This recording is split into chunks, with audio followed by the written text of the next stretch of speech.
猫山王是我寻寻觅觅几十年的好品种，带旺了我们整个这个关东区了。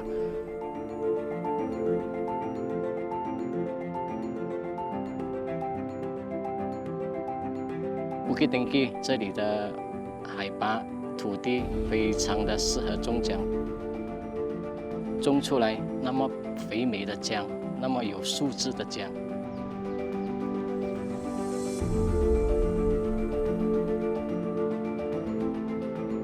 我们这边的姜，它有辣有香。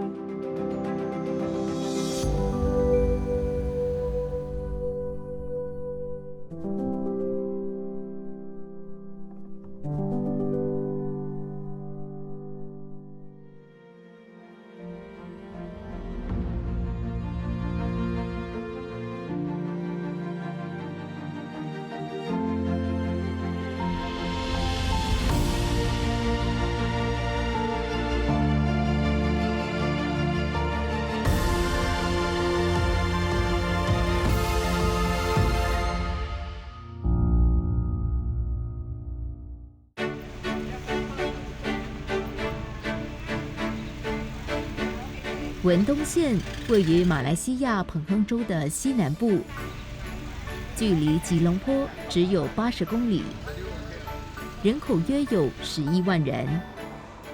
这里是名种榴莲猫山王的家乡。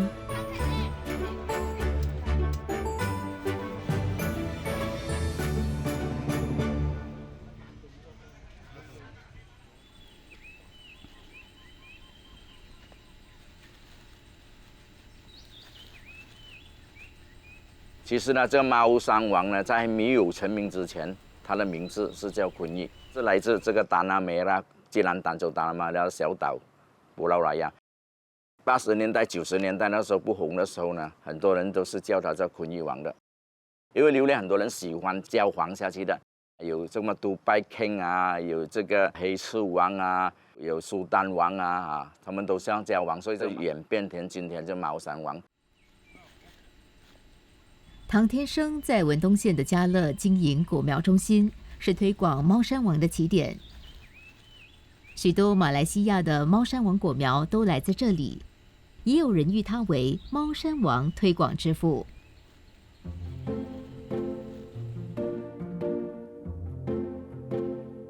注册猫山王的呢是姓黄的，叫王忠明老先生，他已经离世了。榴莲季节掉的时候，他拿2粒这个猫山王，以前叫昆玉。我们试了这2粒昆玉之后呢，我就觉得这个是我寻寻觅觅几十年的好品种。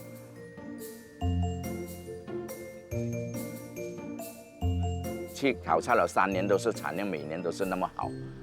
它品质稳定，它的产量高，加上它的色香味齐全，我们要发扬的一种好的品种。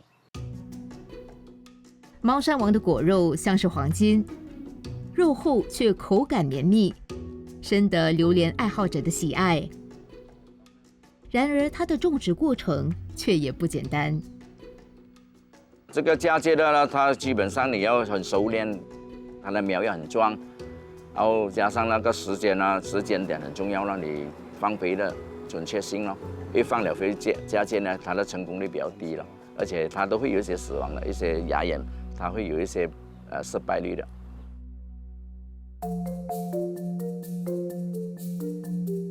唐天生的家人4代为农，他成为果农也已经有40多年，能做这么久，是因为心中的热爱。这个种榴莲要有5心的，要有恒心，要有耐心，要专心，然后要信心，加上最后的爱心。因为这个爱心行业来的，你要爱惜那棵树。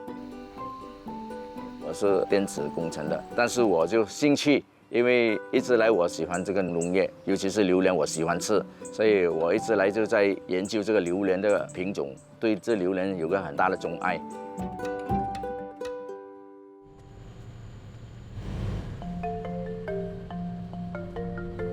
在榴莲旺季的时候，唐天生的果园每天大约运送3吨的榴莲来新加坡。新加坡人爱吃榴莲，而唐天生在40多年前已有将榴莲运来新加坡的经历。那时候我还18岁，那时候呢，我们就已经开始跟我的哥哥已经负责运输榴莲去新加坡的5马路批发商。我们是用箩的，铸箩装的一箩。那个时候呢，这榴莲的价钱不高了，那时候算斤，70、80年代算斤的，一斤去到新加坡5、6毛钱罢了。那个时候是土种多了。那么我们这里呢，出名的就是因为我们的风味好，老树多，尤其是老虎山，很多人吃过老虎山榴莲了。老佛山，我们叫老虎山的省心种，都是新加坡念念不忘的了，品质是很好，但产量不很高，所以就没有容易有大量去栽种。文东榴莲业的发展也带动了当地的旅游业。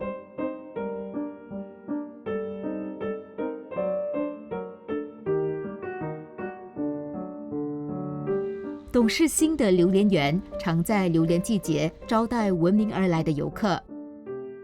去年刚刚开放了，将新加坡客都来马来西亚最接近的景点来玩耍。这边又靠近吉隆坡啊，一个车程我看1小时左右都能够抵达啊。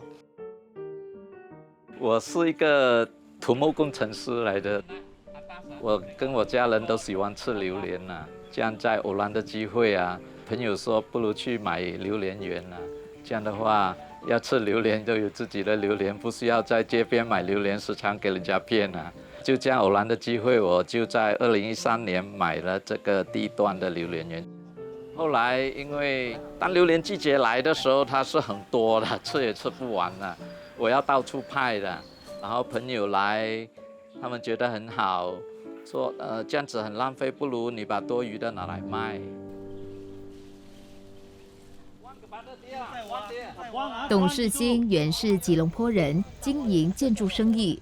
虽然他买下了榴莲园，但对榴莲种植却是一窍不通，只能虚心的重新学起。难的是我们根本没有动过农夫这一行的，像我这样的。幸好我是对科学有一点兴趣啊，我会喜欢去研究。刚刚我养的榴莲树就会做得很健康，施肥够，灌水够，树就很多。叫朋友那些所谓的专家来看，就看到树好像叶子太多了，他就说哇，你的树不是养榴莲果，是养叶子啊，这个是第一。后来又学习要怎样让它催花，就开了很多花。我工人跟我说，一棵树，老板你拿麻袋来可以装1麻袋，但是等果形成的时候，真正的留下的果就很少。我自己的工人都笑我，这样再去研究，去上课程，过后慢慢的这样除了开花，也要让果能够结起来，能够留住，不会容易跌掉这样。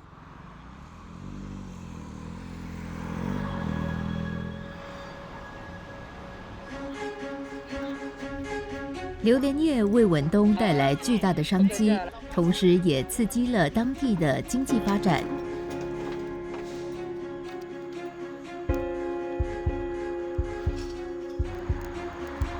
榴莲来讲啊，从早期一个不值钱的，也很多人不重视的一个水果，到今天已经能够进入殿堂了。那么从中这个榴莲的果呢，到现在很多行业就是因为榴莲收益无穷。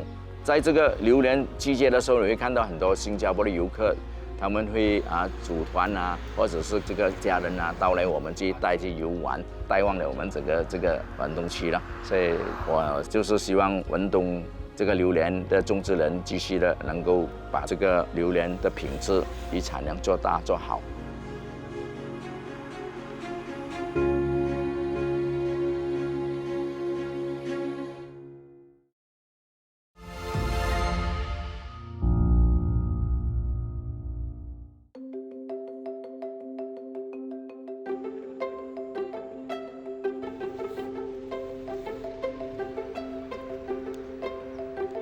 彭亨州的文东县有个5级丁仪新村，这里靠近云顶高原，但许多人并不知道，这个小村子其实是江中之王文东江的原产地。其实文东江的来历就是在以前呢，我爸爸妈妈年代的时候，他们当初不是以种姜为主，他们是种菜而已，豆类啊，像西洋菜啊，其他的。因为我们爸爸妈妈他们比较爱吃姜嘛，所以同一批的人来到这里，从中国广州来，他们就拿一点姜，它的种子来这里种，然后很突然的发现，比在中国姜的吃得更加好味，所以他们就慢慢的把那个种子一代一代的传出来啊，一边食十边百这样子。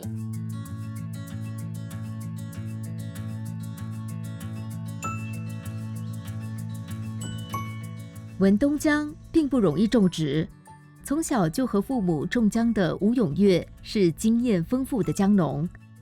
今天好不容易等到收成的季节，我们把那个姜收成过后，那个土壤我们要给它休耕，就是给它休息，土地的休息，给它生杂草也好，树也好，我们不会去动它，不会去弄它，或者是不要种其他农作物更加好了。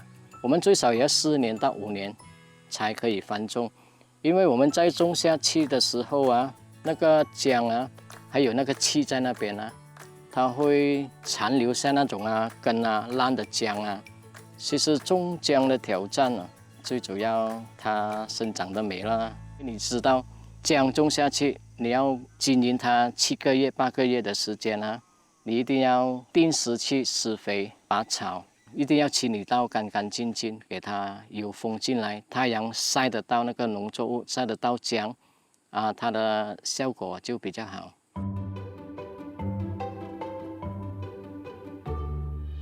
在高山围绕的五级丁乙新村，街上的摊位就摆着当地名产文东姜。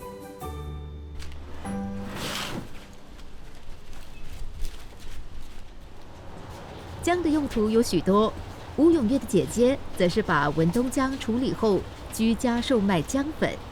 幾多kg啊？30 kg 啦。30 kg啊？冇攞。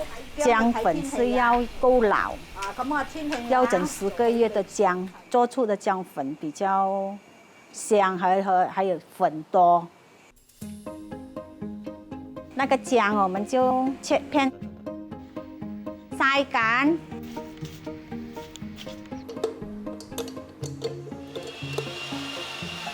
然后磨成粉。姜是补的，作业的人是补药来的，因为它吃了身体也复原有好，而且不怕冷。喝了姜煮汤，喝了鸡汤加一点姜煮热。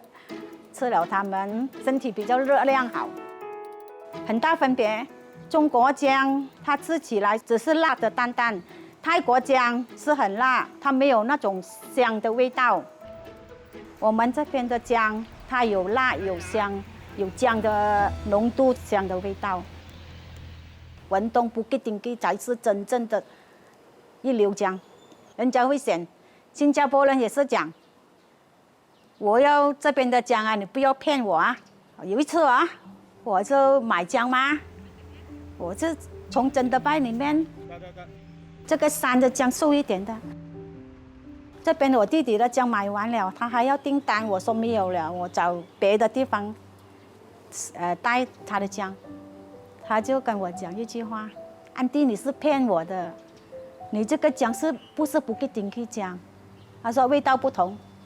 不要了。村里的人多数务农为生，吴永月和他的姐姐在这新村里长大，自小就体验到上山种姜的艰辛。我们以前来到这边上山地，这边布吉丁基人不是很多人的时候，蛮偏僻的。我们跟父母去山上砍伐种姜。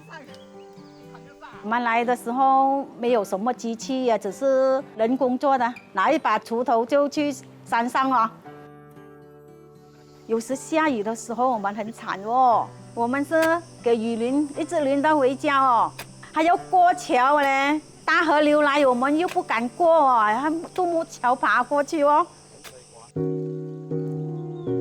这里虽然靠着文东江的文明而养活了一村人，然而随着地方发展，将来产自五级丁仪的文东江可能会越来越少。其实，在这个村子里就越来越少了种姜了，因为土地的缺乏。如果你用旧的土地来再繁种1次、2次、3次啊，它的效果不怎么理想，因为亏钱，因为它的不肥美，它肯定是很瘦。未来大概是能保存多久啊？文东江的存在就保存多久了？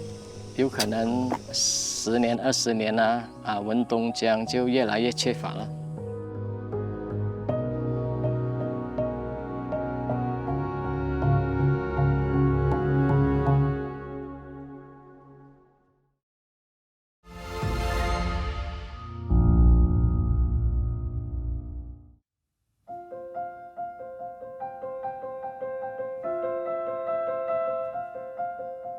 文东是马来西亚历史悠久的小山城，以广西人居多。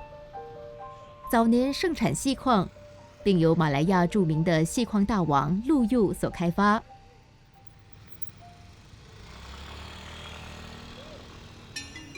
这里由于文东江的盛名，许多以文东江烹调的风味佳肴也应运而生。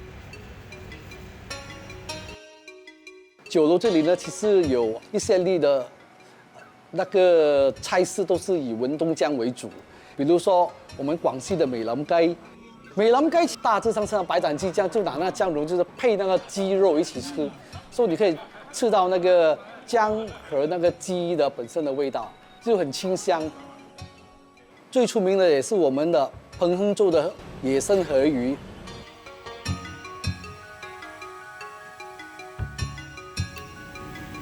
它的香味会比较浓，而且文东江是没有那个我们讲的那个扎根，比较少的扎根，然后它配出来和煮出来的东西呢，就肯定跟一般的姜呢有一个分别啦差别。方训勇所经营的这家文东龙凤酒楼已有70年的历史，是文东市里最早的酒楼之一。然而，在冠病疫情严重的期间，这家酒楼一度面临休业的危机。方训勇也在这个时候接下酒楼的营业。文东酒楼对文东人来说是非常有那个历史的价值。我小时候其实就是父母都会带我们过来文东，因为本身住吉隆坡，就是过来这里来文东酒楼这里吃饭。我很多朋友在文东的有2代人都在这里做婚姻的。如果关闭了，对文东来说是一个非常大的损失，所以呢，我就坚持的跟他们说，一定要继续经营下去。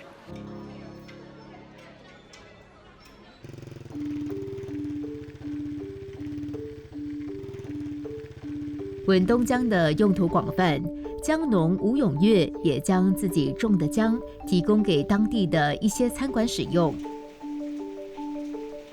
叶秀群所经营的瓦比萨比善缘绿色餐馆，就把文东姜制作成姜母茶。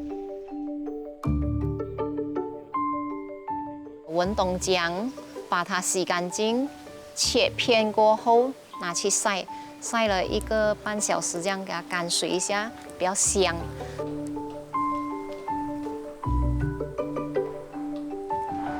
然后再加我的斑丹叶。那个香茅、黄糖和红糖，这样子去煮大概1个半小时，它就变成一个姜母茶。它就是你一喝下去，你立刻可以感觉到你的暖胃那个效果，就是它整个身体都暖。它的姜辣素比较高，其他姜它就达不到这效果，可能只是辣而已。虽然叶树群并不是文东人，然而他却向往田园种菜的生活。而在这么多地方当中，他选择了文东。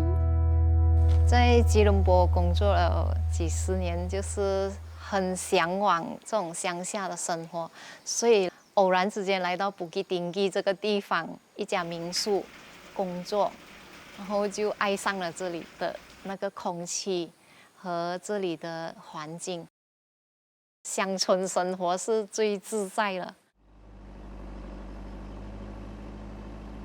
年轻时向往城市的繁华，人生的后半部却渴望田园的宁静，这也是吴永月的心境。又到了播种秧苗的季节，他和往常一样上山工作，这里有时候连电话也联系不到。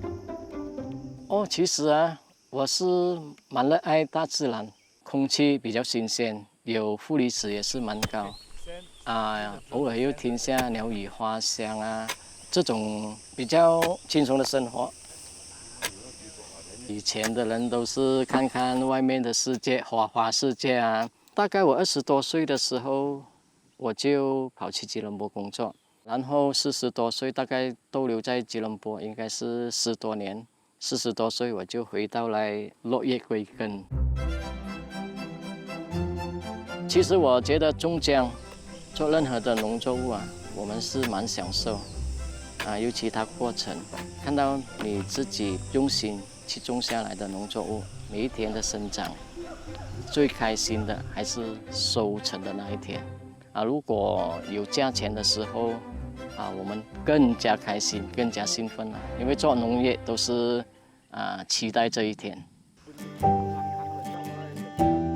文东有着得天独厚的土地，但让文东江和猫山王之名走向世界的，却是这里的农夫们。